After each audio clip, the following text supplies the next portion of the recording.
Mr. Guerin can't believe this will be his 5th year teaching. He is really looking forward to another great year teaching middle school students. He thinks to himself, if I put these two students next to each other, are they going to talk too much? I wonder if these 6th grade girls will be talkative during the first day of class. I will never forget Beth Swanson. She never stopped talking last year. That is, until I called her mom and told her I was taking off 5 participation points every day I had to send her daughter out in the hall. That fixed her real quick. Russ thinks many of his class management issues are best handled by holding students accountable through the grade book. Class, I hope you prepared yourselves today for the test. Yes, Frankie, this is the first test of the year, and it's a major part of your grade. It'll be worth 200 points. Yeah, Amy. Yeah, if you do well on the test, your grade will improve from the 50% that it currently is. Say, Johnny, don't you still owe me some homework from last week and the week before? If you will recall, I assigned you the evens in the grammar book so that you couldn't look at the odds in the back. I remember seeing several zeros by your name.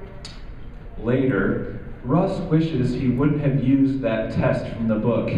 It's taken like forever to grade. I guess the kiddos won't get their test back until next week. Now, where's my calculator to figure out these percentages? Now it's your turn to be a part of the conversation. What aspects of this scene can you relate to in your building and district? I'd like for you to take 3 minutes and share with the person sitting next to you. I'll be circling the room here in about 2 minutes or so, and we're going to ask a few groups to share out. Go ahead.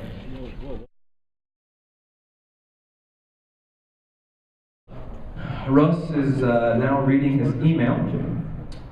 He's beginning to feel the grade pinch as he reads the 3rd parent email that day inquiring about their kids' grades. He can't believe parents could be so naive to think their students could get good grades without turning in their homework. Why is Mrs. Jones emailing me about Jamal's grade? He hasn't turned in anything this week. She should know by now that Jamal can turn in his homework late for half credit. Standing in front of the class now, Russ begins to compromise, even though deep down he knows this was a summative assessment. The tests obviously did not go well. The students must not have studied hard enough, he reasons. He explains the situation to them and lets them know they'll be able to make up the points. An extension worksheet from his teacher's manual should do the trick. Yeah, Jane, of course it's graded. You're doing it to raise your grade. No, I'm not sure how many points are worth, but based on your latest test scores, it'll need to be a lot. And I encourage you to do all of it.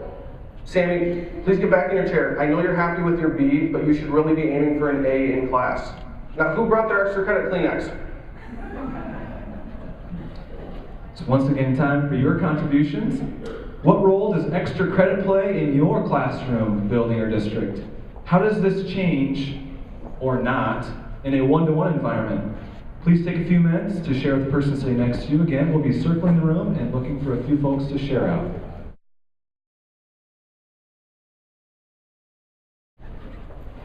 Mr. Guerin does not look forward to parent-teacher conferences. Some students just need to put in more time. Others haven't learned material. Conferences would be a piece of cake if it weren't for parents. Yes, Mr. Smith, I know your son is failing this class. I've taught your son about literary elements. He just needs to start listening during class. I realize he has an F now.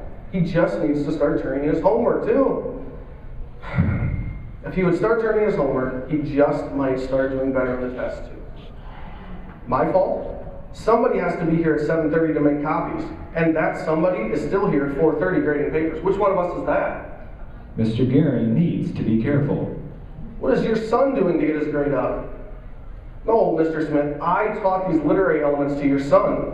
James, you were here 2 weeks ago when we went through these ideas, right? Well, tell your father you were here on these days. Wait, why don't you just go to your locker and grab your notes?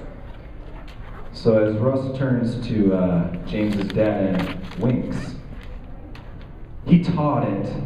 They just didn't learn it. After all, kids should understand they don't get it when they receive 1 out of 10 on their DOL. It's not rocket science.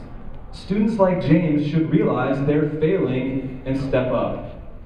Numbers and percentages are set in stone. Russ believes these indicators tell the entire story. When James returns from his locker, Mr. Garand is in for a shock. There are my notes. I did them. I listened to you teach. I did this. I did that. It's all about you. When's it going to be about my learning? When's the focus going to be on the student?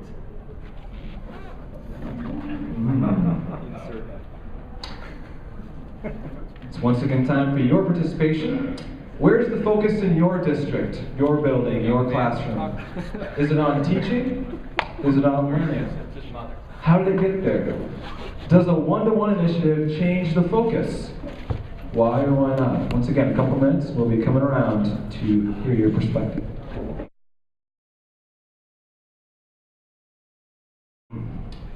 Mr. Guerin is back for his 7th year of teaching. Since year 5, he's been to 2 formative assessment institutes, listened to Matt Townsley speak at his school, and read Ken O'Connor's How to Grade for Learning book. He's really fired up for another group of energetic middle school students. All right, this desk thing. What am I going to do with the desks? I wonder how I can best set up my room so that my students will be able to help each other out. I need to make sure that the reflection time that I'm building into our lessons will be used well. I know that peer revision and group work are going to be a big part of this year. All right, yeah, groups of 4. I think that'll do it. 4 boys in the same pod? You bet. Russ now thinks to himself, bring on the 6th graders. He is starting to see how his class can better be structured so that students can provide each other with feedback. 3 weeks have gone by and Russ is now at the front of the room talking with his students. Tomorrow your first writing project is due. Remember, the purpose of the assignment is for you to demonstrate how you understand the 3 literary elements we've been working on so far this year. Tomorrow we'll start peer and teacher conferencing. Remember, you're going to need to defend your self-assessment based on the rubric that you've had since we started. You'll see how well you're doing with the literary elements. We'll be setting goals for next week before you present what you've learned. It's now the next day. Mr. Guerin notices that Alex did not turn in his writing project. Tune in very closely here. No, I'm not going to take 50% off if you turn it in tomorrow. I'm more interested in helping you learn about the literary elements than I am when you learn them. No, I'm not willing to just give you a 0. That's the easy way out for both you and me. I expect you to turn this in tomorrow so I can give you feedback on the 3 big ideas. I know you can do it, Alex. We've presented a changed Mr. Guerin. What changes do you notice? Do you agree or disagree with these changes? Go ahead and find someone else that maybe you haven't talked to yet today and share your response.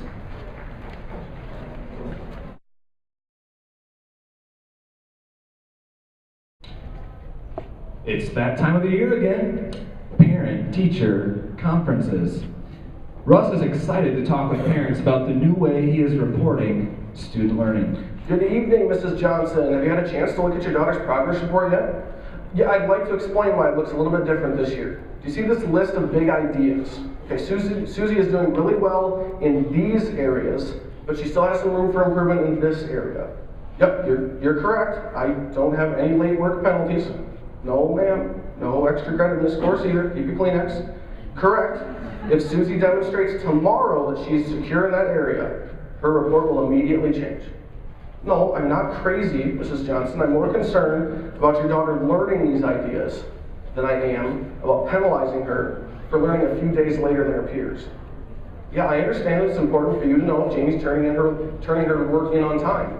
We report behavior separately on the progress report. You can see it on this side of the progress report. Our last discussion question here for you guys. What differences do you see between your classroom or building or district and Mr. Guerin's philosophy that you saw in this last scene? What steps can you take beginning today with or without a one-to-one initiative to close that gap? Please take a few moments. We'll once again be circling the room.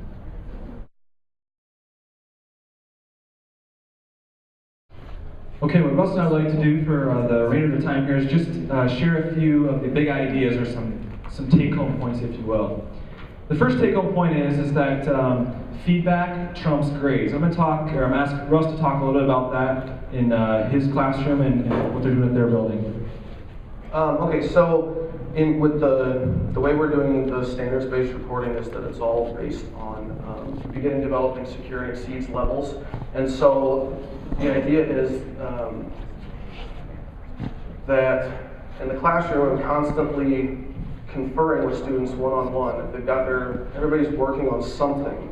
And so I'm just meeting with students individually or in small groups and just giving that feedback consistently, that it's not just one test at the end where that's kind of the grade you get, is that the students always know where they are and where they're working toward. And my job is just to be coaching them along to kind of where they need to be. I didn't know I was going to do that part, sorry. Okay. Second point here is that new evidence of learning replaces old evidence of learning. I want you to think about two students right now. Student number one's name is Bobby. Okay? Bobby doesn't do so well in the homework, 70%. Then Bobby takes the quiz, gets 80% in the quiz. Okay? Then somewhere between the quiz and the test, Bobby has a light bulb moment. Bobby gets a 100% on the test. Okay, so 70, 80, 100. Now let's think about student number two, Susie. Susie gets it right away. Susie gets 100% in the homework because Susie gets it. Susie also gets 100% in the quiz. Susie then also, of course, aces the test. In your classroom, in your building, in your district, who gets the better grade? Susie does, right? Who's learned more? Maybe even Bobby has learned more than Susie, but at least we can agree that they learned the same amount after the test. There's a problem there. Many of our grading systems and our feedback systems don't allow new evidence of learning to replace old evidence of learning. As a high school math teacher, one of the things that I did is I left this open to the students. Said, hey, you know what? Here's your feedback based on the homework. Here's your feedback based on the quiz. If you can figure it out by the test, that's what I want you to do. Oh, and by the way, if you don't figure it out by the test, then, hey, Johnny, you know what? If you didn't get it on Friday, but you can show me that you learned it by next Friday, who am I to say, oh, tough luck, Johnny? I really didn't want you to learn that.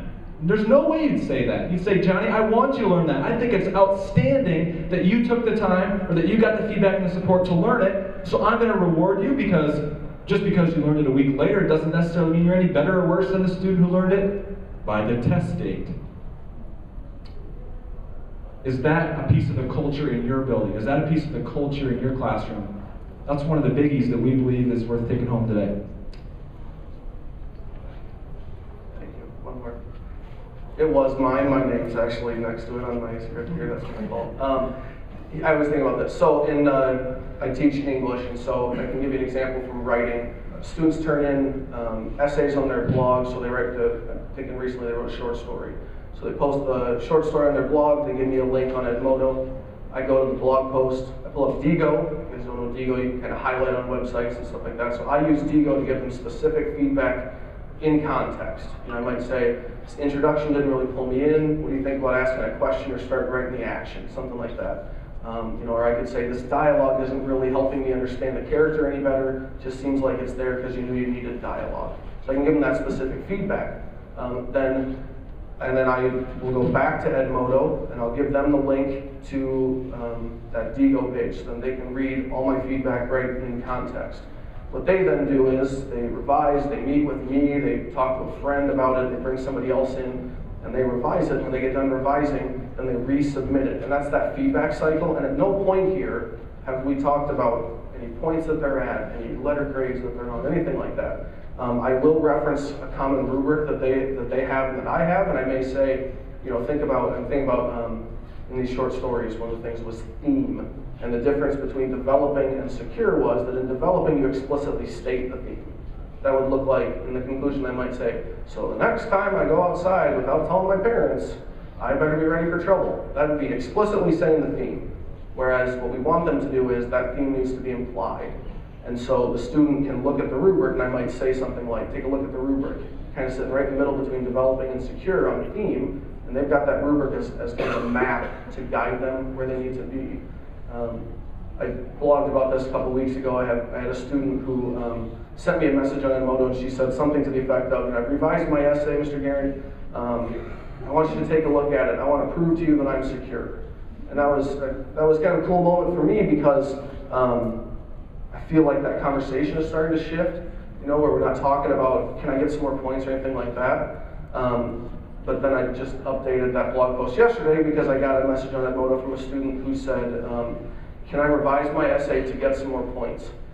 We don't even do points. I don't have any points in the class. I don't even know where she came up with that idea that there were more points to get. I think it's just ingrained in students at this point. But I was supposed to talk about feedback, so that's feedback.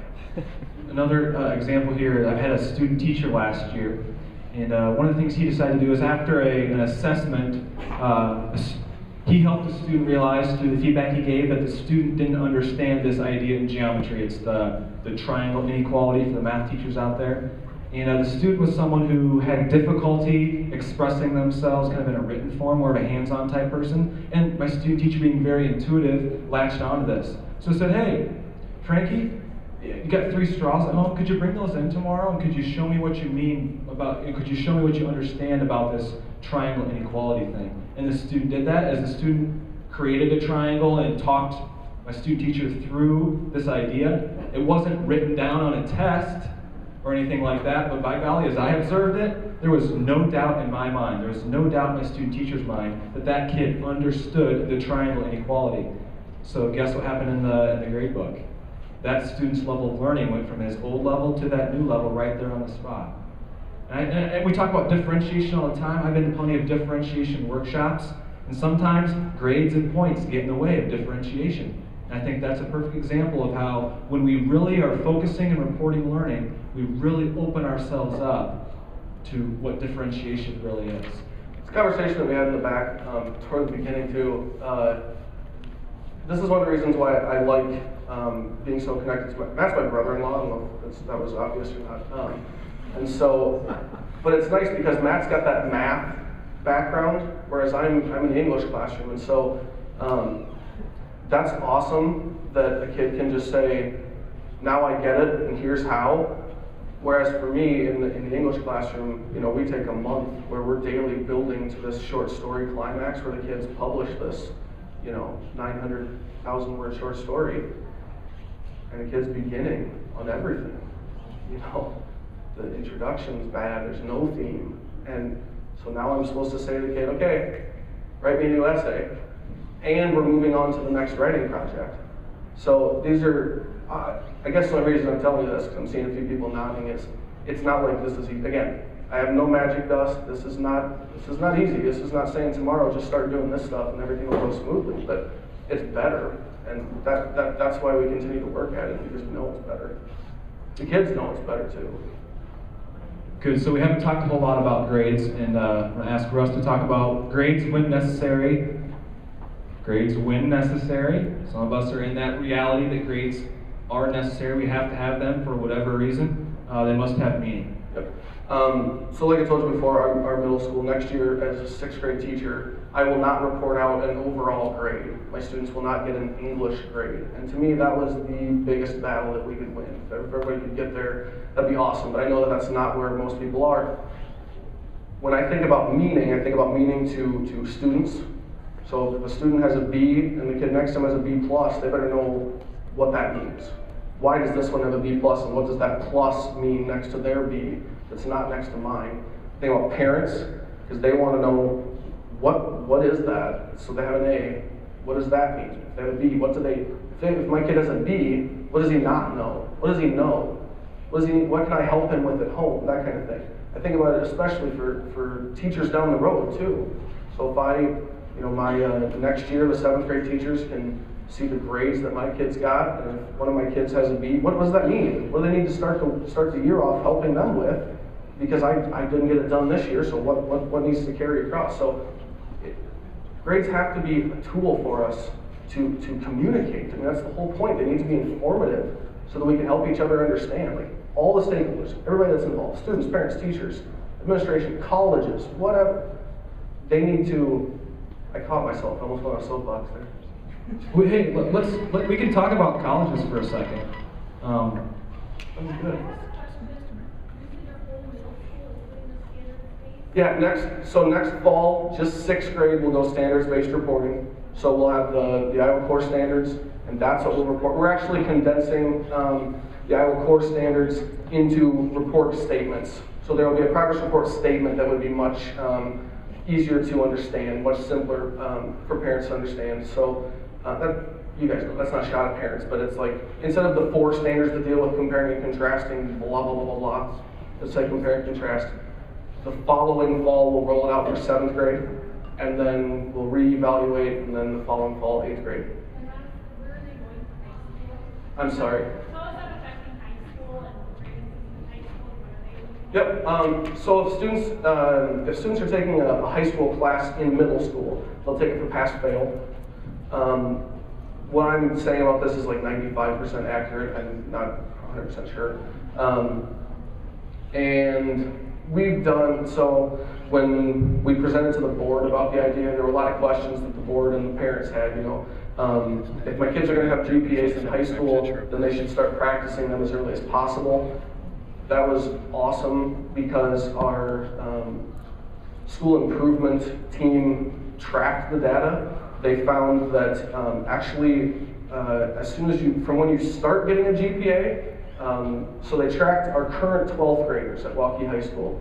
And when they started getting a GPA in 6th grade, that was when they topped out, 70% of them. Practice makes worse at GPA. And they tracked, so we graduated 400 to 500 kids. Of the 12th grade students this year, there was 1 student who had rose each reporting period in their GPA. A couple other things about GPA, high school, colleges, and so forth. Homeschool kids. Homeschool kids, some of them I've interacted with, do not get letter grades, yet somehow the system continues to allow them to go to college and be successful. So there's an example.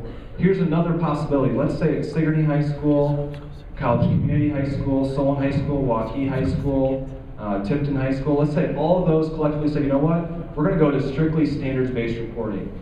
Do you think the University of Iowa is going to say, not so sure we can take those students?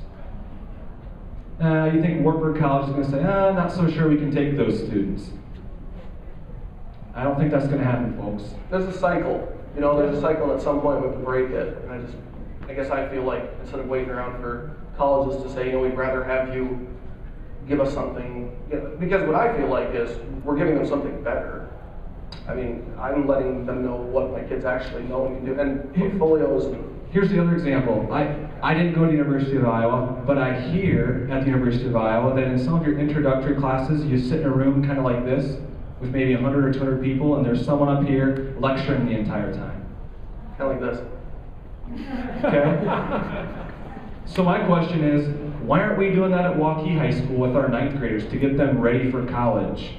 There is no person I know, well, I'm going to back up. The people that I look up to in education would not say, oh, that's a really good idea. Let's put all 300 of our 9th graders or even 12th graders in a room and let's just lecture to them the entire time. That's a really good way to educate kids. No way. We do things because they're good for students, they're good for learning. And Russ and I firmly believe that this culture shift is good for students and it's good for their learning. And I can preach to middle schools just a little bit here. I know your question was about high school, so I apologize that I don't know the answers for that. And at this point, I can say on the record that we don't have any plans to go standards-based for our high school. But that was one of the questions that was brought up by parents is how, when you hear the question, you're like, what are you talking about? The question was, how is this going to happen? So if my 6th grader doesn't get a grade, how is this going to affect his Regency exam or whatever thing?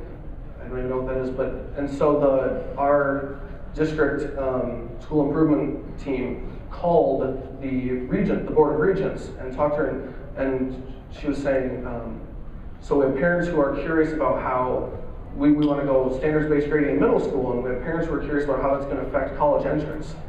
It was kind of silent on the line for a second, and the woman said, "This is middle school?" I said, "Yeah, we're going to do it 6th, 7th, 8th grade." She said, "Middle school doesn't matter. I don't know why. That doesn't matter for college." Not that it doesn't matter for college, but it's that she was kind of giving us the green light. Like, if that's better, do it, because that's not an argument against it. Let's move on to the fourth point, then we'll open it up one more time for some Q&A. And the fourth take-home point here today, in your classroom, in your district, in your building, is to stop hiding behind points. And in Russ's kind of skit or whatever, he mentioned that if you give a student a 0 on an assignment, what's that telling the student? Oh, you're done with this, you don't even have to do it anymore, I don't care. You don't need to learn it. You don't need to learn it. That's essentially what you're saying. And we had some questions earlier about what do you do with that type of student? Well, here's what not to do. Give them a 0. In my experience doing this for a couple years as a high school math teacher, there weren't that many kids. There were some, just like in all of your classrooms, there are some students who are not going to do it, and they're going to continue not doing it. Here's the types of conversations that I had with my students. And by the way, all of this stuff we're talking about today, I think Russ and I both agree, it's not something you should do to your students, it's something you should do with the students. So you have conversations like this. You say, hey guys, thinking about not grading homework anymore. Oh no, hold on, I'm not thinking about that, guys. I'm thinking of maybe just going from 3 points a day to 2 points a day. How many of you would still continue doing your homework? Most of the kids will raise their hand. All right, now guys, I'm kind of thinking maybe going 1 point a day instead of 3 points a day. How many of you would still do it?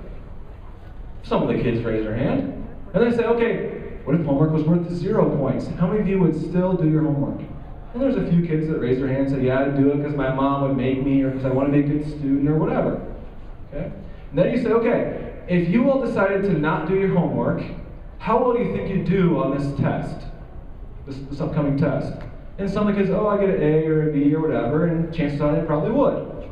Do those kids really need to do the homework then? Probably not. And then there's some kids that say, oh, Mr. Townsley, I would flunk the test. I say, okay, hey, thank you for your honesty, Mr. Smith, I really appreciate it. Okay, now, Mr. Smith here, I really appreciate your honesty. How well do you think you'd do on the next test if you didn't do the homework? Well, I'd probably fail that one too. Okay.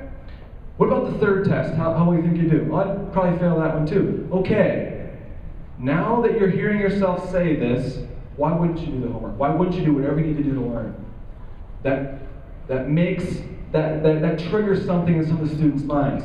Here's the problem. Some of us haven't done that with our students. Some of us just continue to give them 0s in the grade book.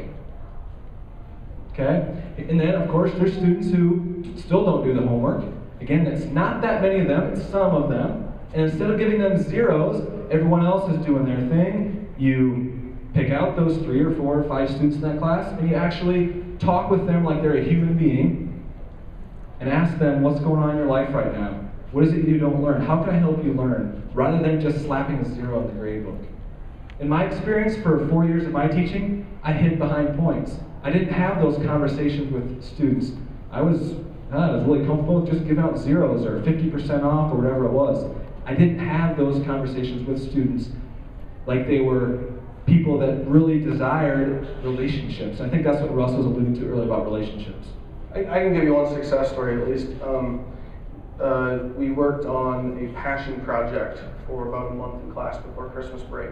Pretty much every day we spent time on it, and working one-on-one with the certain students. I knew it was going to be a struggle for them, and it was due the week we got back from Christmas break. And so then on March 3rd, he turned his passion project in. But the point is, he turned his passion project in. I don't care that it was on 3 months later. That's the point. We continued to work. He came in after school a couple of days a week and kept working on it and kept working on it. And now he's learned that stuff. The easy way is, well, it was due today, 0, and he never thinks about it again. Good. These ideas are new to some of you. They're not new to some of you. They're challenging to some of you. They're not challenging to some of you. I think Russ and I, again, would agree that we don't have all the answers. We're willing to share our experiences with you based on the questions that you might have. They may or may not work for you and your students in your building, but we'd love to answer your questions right now. We've got about 12 minutes or so left.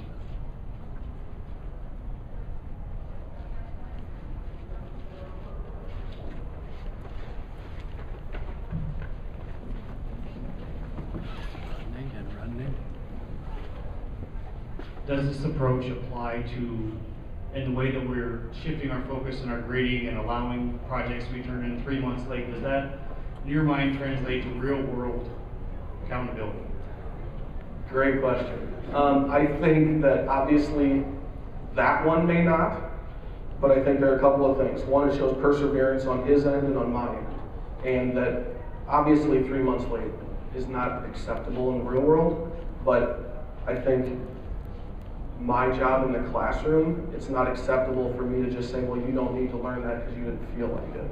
And so I think what it does is it teaches, it gets after at least those soft skills of perseverance and of continuing. And now, by working with that student, I can, what is the holdup? Like, why did this take 3 months? And he and I can figure that out. I haven't had another project that's been 3 months late. I mean, that one was 3 months late, the next one was a month late. This short story was turned in the day it was due. And that's 3 projects down the line. Small sample size, whatever, but the point is that I think this is actually teaching. You know, this is teaching them valuable lessons, like, you mean something to me. Your learning is important. These things that we've decided that you're going to learn are going to be learned. And that's it, like, that's it, there's nothing else. You're going to learn these things. And they start to figure that stuff out. And I think eventually it'll get to that point where they understand, you know, this stuff is important, I'm going to do it, and I think it translates then. I think that's the point that it translates. So obviously, no, when I give them a 3-month leash, that does not translate to the real world, but I think eventually it does. I think on the other side of the spectrum, and again, this isn't explicitly at the 3 months late, but there's plenty of teachers in the room, plenty of administrators in the room, and we've all been guilty of not turning in that form on time. And most of the time we get our pay deducted, so there's a glimpse of it. It's not a one-to-one relationship there. But I think, in my opinion, we tend to hold our students accountable for things that we ourselves, even as working adults, don't always hold ourselves accountable for. And that's something to consider. And for us, these are 6th grade students. So that's another thing to think about is, are we treating 6th grade students as if they're 26? You know, just to add to that, your first bullet up there, Russ, is feedback trumps grades. And you think about, you know, a large project that you're doing in class and you have a due date on there. Well, one of the most disservices that you can do to a student is not provide them any feedback along the way.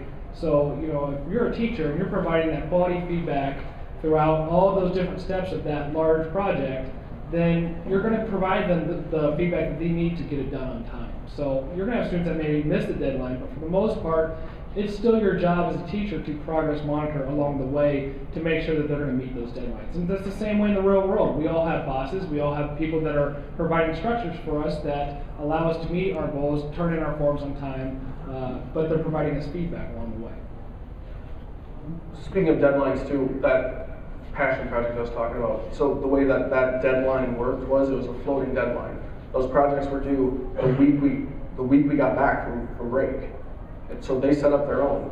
I had some students who were ready to be done with it, so on Monday they presented. We kind of had a sign-up sheet, kind of like an unconference if you want to call it that. So kids could sign up for which day they wanted to show it to us. I had other kids who I need until Friday because I took my whole break. Before they left, they each had a calendar. I sat down one-on-one with each of them to decide which days they were going to take to go sledding over break and which days they were going to spend with their new presents and which days they were going to work on their stuff. And they determined the calendar.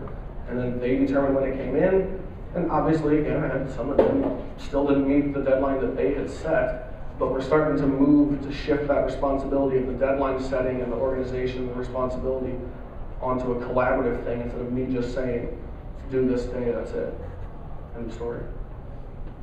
I'm wondering, you said a lot of great things about how this is working out for your struggling students.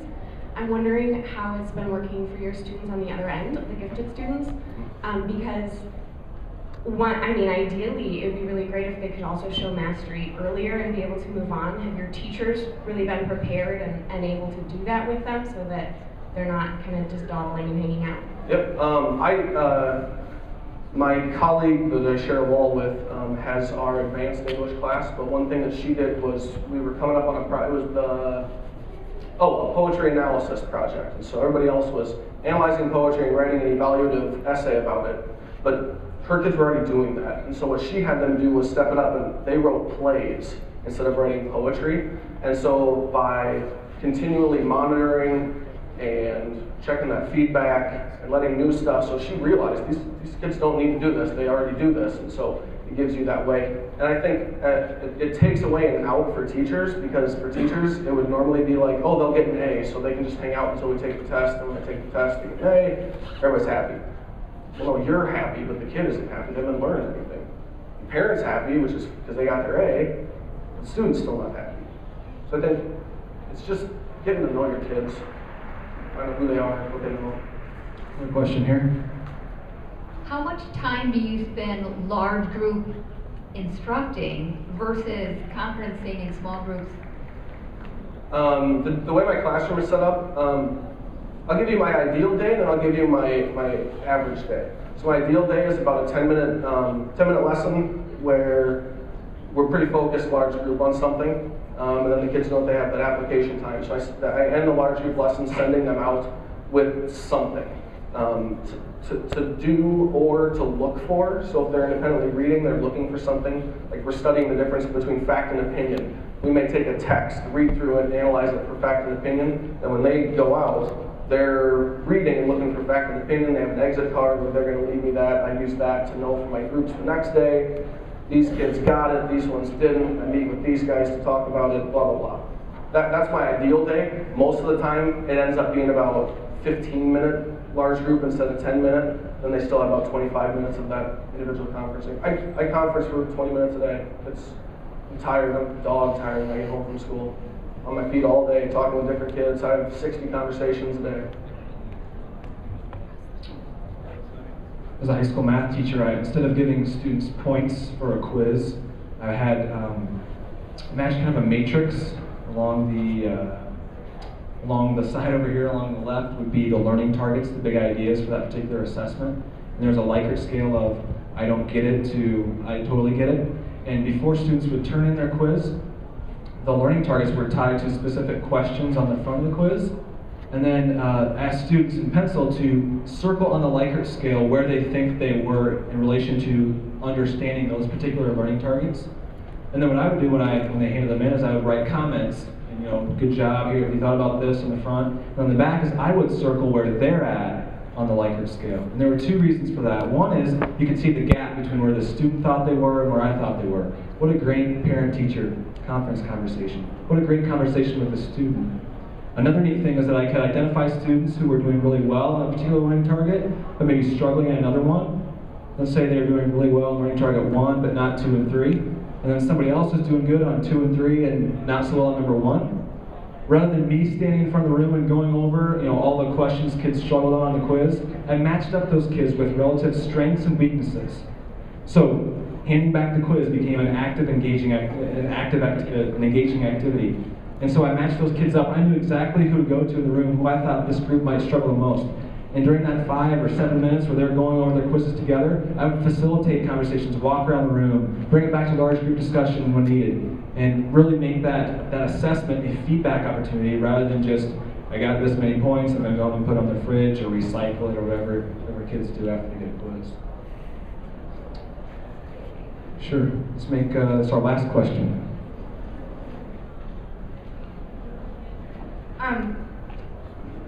I just want to say I'm really excited about standards-based grading. I have a lot of thoughts about it, and I'm actually in the process of making an online grade book for standards-based grading. So if you're thinking about this, or if your school is going one-to-one in standards-based grading, I would love to have conversations about what would be useful to you in a grade book for this. I'm called Active Grading. My name's Michael. Come find me. All right. Thank you again for being a part of this conversation.